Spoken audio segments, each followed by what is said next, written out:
Alors maintenant, on va faire l'activité poster. Donc je vais resituer un petit peu le contexte.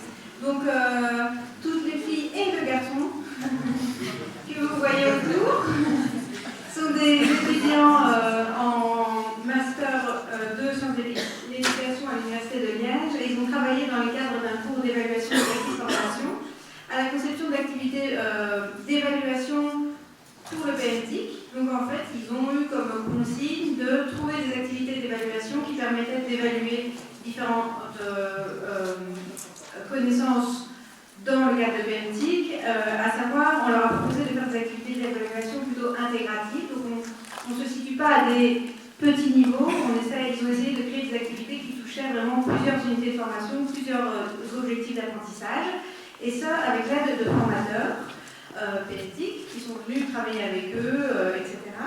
Et donc aujourd'hui, ils ont réalisé chacun, il y a 6 groupes, ils ont chacun réalisé un poster qui relate de leur élaboration et de leur activité.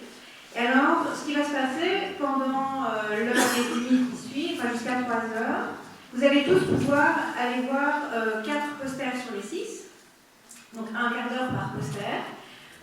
Les étudiants vont vous présenter leur poster en 10 minutes et 5 minutes de questions associées.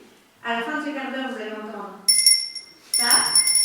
Et on change, vous changez et vous allez dans votre second poster et ainsi 4 fois jusqu'à avoir 4 posters. Alors, ce qu'on vous demande au départ, c'est de vous répartir, si vous êtes tous intéressés par le poster 1, qui est ici, ça serait bien d'essayer de vous répartir pour que tous les étudiants n'aient pas tous les formateurs en même temps, voilà, de vous répartir un petit peu. Je ne sais pas si vous avez vu, mais dans vos classeurs, j'en avais fait mention ce matin, vous aviez une fiche qui reprenait les thématiques des différents posters.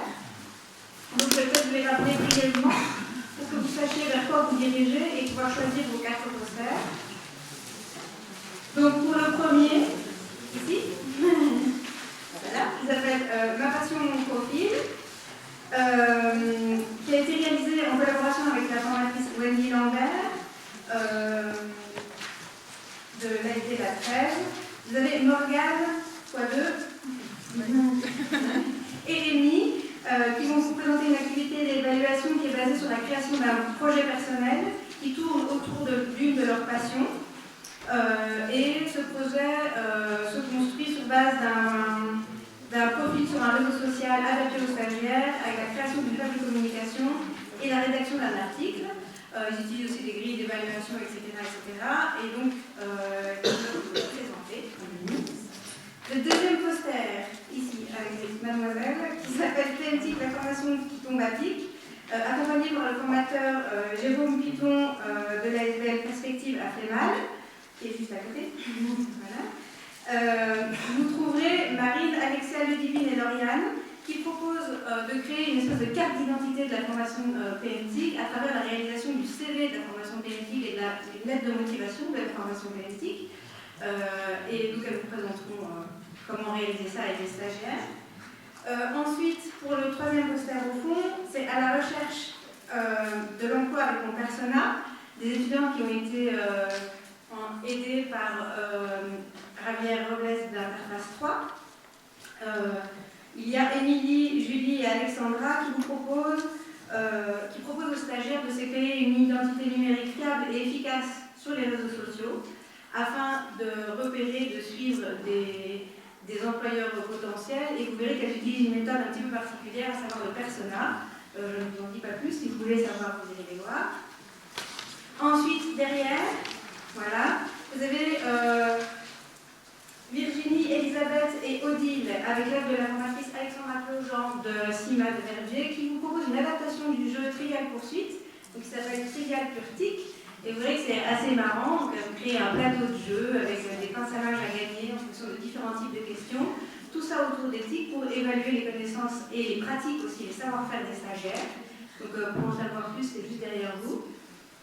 Ensuite, vous avez le groupe qui a un poster qui s'appelle L'Auberge espagnole, un moyen convivial pour une évaluation transversale, qui est un groupe qui a travaillé avec Sylvain Ledune du Centre de coopération éducative Tremblay-en-Pont. Et pour ce poster, vous trouverez Thaïs, Pauline, et Natacha qui vous présenteront leur projet de création de berger espagnol qui implique notamment aussi la maison de l'emploi. Et donc vous verrez dans l'imagine les différentes tâches à faire organisées par les stagiaires. Et pour la plupart, en fait, il faut savoir qu'il y a aussi des grilles d'évaluation des activités, des recueils de traces potentielles pour permettre d'évaluer la progression des stagiaires. Et enfin, vous trouverez ici à ma gauche une formation thématique, une formation adaptée à vous, présentée par Morgane, Sarah et Marine, qui ont été accompagnées de la formatrice Claude Collin de la Maison de la Laïcité à Saint-Ouen-de-Burges. Elles ont un plus petit poster, il y a eu quelques petits soucis d'impression, mais tout aussi intéressant. Il faudra se rapprocher un petit peu pour mieux le voir. Et elles ont conçu des outils un petit peu particuliers qui allaient vraiment plus de comment identifier vraiment les besoins des stagiaires, comment leur permettre d'identifier correctement leur parcours d'apprentissage et de mettre des grilles d'évaluation en cohérence avec tout ça. C'est une approche un petit peu différente puisqu'elles ont travaillé avec une formatrice qui ne fait que de la formation individualisée à un stagiaire. Donc c'est une approche complètement différente des autres mais qui est très très intéressante. Donc, voilà. Il est 13h45. Vous êtes prêts? Vous avez repéré vos posters? À ce moment, c'est la première cloche.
La session poster est donc terminée. J'espère que vous avez pu voir tout ce qui vous intéressait. Peut-être que vous n'auriez pas vu, je pense que pour caler tous les groupes, il reste des flyers que vous pouvez récupérer. Je vais demander à tous les groupes pour qui il reste des flyers de les mettre sur la table, voilà, à droite là-bas, où il y a des groupes. Voilà. Et donc vous pouvez aller les récupérer pour prendre connaissance des autres posters auxquels vous n'auriez pas eu de présentation.